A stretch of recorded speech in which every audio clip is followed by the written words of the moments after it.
Hey everyone, it's Heidi Fang here with Vinny Bonsignor, our Raiders beat writer, and we're going to break down what we think could happen with the Raiders roster as they have to whittle it down to 53 men by Saturday. Vinny, first of all, we have a lot of extra spots right now on the practice squad. So what do you think that means for some of these guys that are on the bubble? Well, the good news is, even though as nerve-wracking as it is right now, getting down from 80 to 53, you're going to have 16 spots on the practice squad. So 6 more jobs, 16 jobs in all. So guys like Javen White, who might be on the a little bit on the outside looking in, or others are at least going to have some reprieve in terms of having a job, being on the practice squad.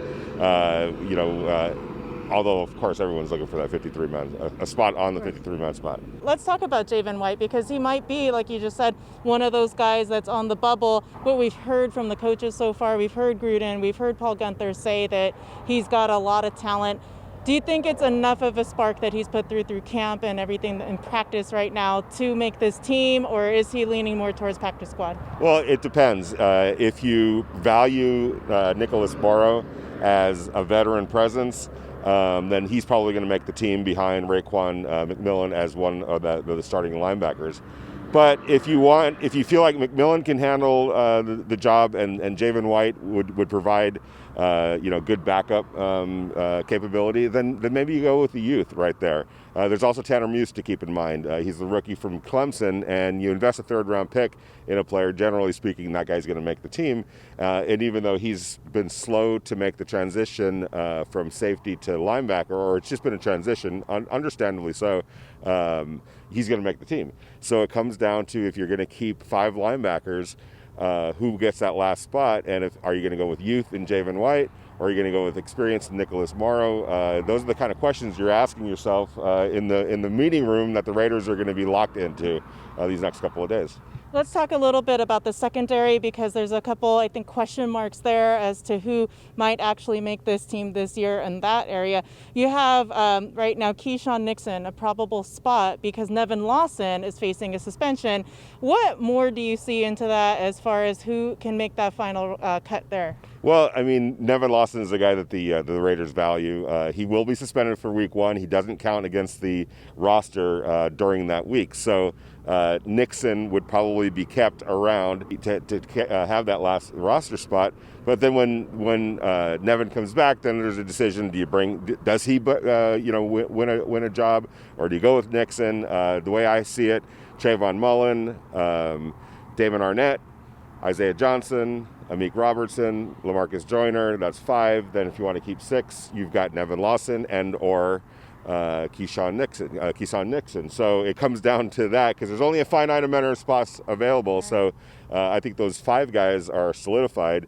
It comes down to, when Lawson comes back, do you put him on the roster or do you keep Nixon? I think Nixon has some practice squad availability left. So I would lean more toward Nixon being released and being brought back to the practice squad.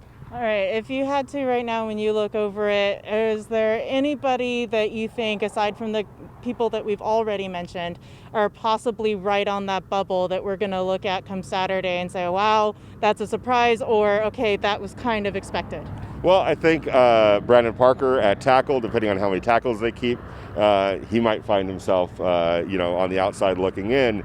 Nicholas Morrow, again, it depends on, are you going to go with the experience or youth? How does that play out? So a guy like Morrow, who 3 weeks ago was the starting linebacker and probably makes the team, but at the same time, do you risk losing to Javen White, who's created a buzz in training camp, and some other teams may have heard that, and you lose out on a good long-range player because you're keeping the veterans. So those 2 guys are guys to keep an eye on. Wide receiver, obviously Terrell Williams goes on the injured reserve list. How many wide receivers are you going to keep? Does that mean Doss is on the outside looking in? Aitman, is he on the outside looking in?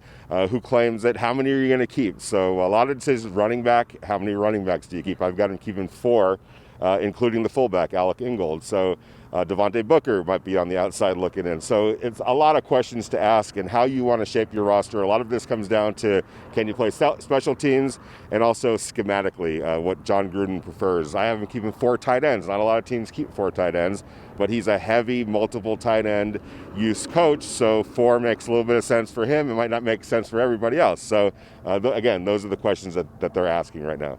Well, we will have some answers to those questions Saturday afternoon, and you'll want to keep up with both Vinny and I here at the Raiders headquarters today. We'll probably be back here Saturday to bring you all of the information on the cut list and who made the 53-man roster. Keep up with everything on Review Journal and VegasNation.com, as well as in print, and download that Vegas Nation app. For Vinny Bonsignor, I'm Heidi Fang. Thank you for watching.